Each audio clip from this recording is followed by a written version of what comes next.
در آثارخانه ملی تاجیکستان نمایش مصوره‌های رسام شناخته و نوآوری تاجیک زاکر صابیروف تحت عنوان دو رویه یک رسام آغاز گردید. در نظر است نمایش مذکور تا سنه 20 ایول ادامه یابد. شرح بیشتر در گزارش همکارانمان.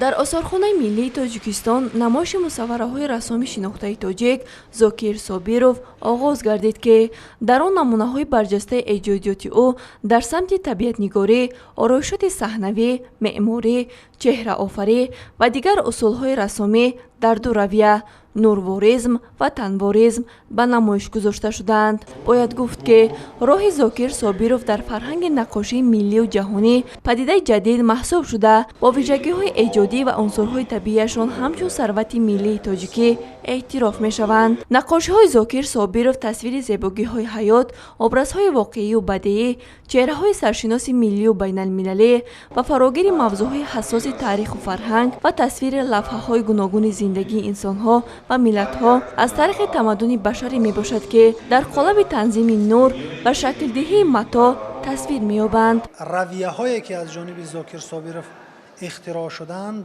دو رویه کاملا از یکدیگر جداگانه و رویه‌هایی که برای فرهنگ ملی، برای صنعت ملی و برای آینده معنویت ملت تاجیک خدمت میکنند. این رویه ها از لحاظ فلسفی دو شکل هستند. یکم نورواریزم، یعنی که تمام عالم هستی از نور عبارت است.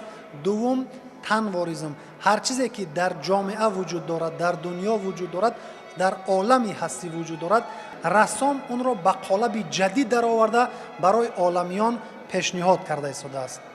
آثار اکادمیک زاکر صابیروف در نمایشگاه‌های بین‌المللی معرفی و راهنمایی شده محض نوآور ایجادی و ویژگی‌های خاص اثرهایش بوده است که در چندین نمایشگاه بین‌المللی سزاوار جایزه و شاه جایزه گردیده است. از جمله 4 مدال طلا، شاه جایزه عقاب طلایی و جایزه بهترین رسام از زمره آنها میباشد. هدف از ایجاد این دو رویه را اکادمیک زاکر صابیروف خدمت به فرهنگ رسامی ملی و نوگانی در رویه‌های نقاشی جهان می‌داند که از سال 1997 آغاز نموده، سال 2002 نخستین رونمایی ایجادیش را برگزار نموده و تا امروز در کشورهای تاجیکستان، روسیه و اوکراین پیروان هنری خود را پیدا نموده است. یادآور می‌شویم که نمایش مصوره‌های رسام زاکر صابیروف از 10 آغاز و تا سنه 20 ماه روان ادامه می‌کند.